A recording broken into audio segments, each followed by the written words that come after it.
కాంగ్రెస్ నేత జగ్గారెడ్డి తన రాజకీయ జీవిత కథను స్వయంగా రాసుకున్నారని ప్రకటించారు. సినిమా టీజర్ ఈవెంట్ లో మాట్లాడిన ఆయన హీరోలు ఎవరైనా ఇతరులు రాసిన కథలో నటిస్తారని, కానీ తాను నిజ జీవితంలో పోలీసులను ఎదుర్కొన్నారని, ఫైట్లు చేశారని పేర్కొన్నారు.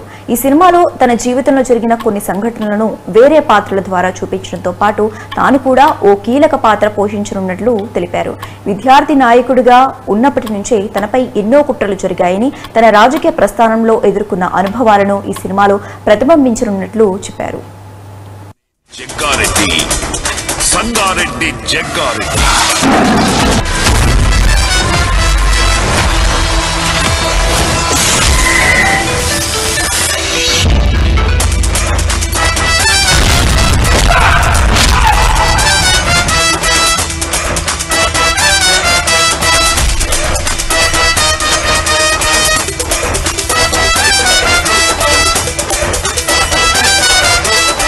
దెబ్బలు పడే కొద్దీ శిల్పంలా మారడానికి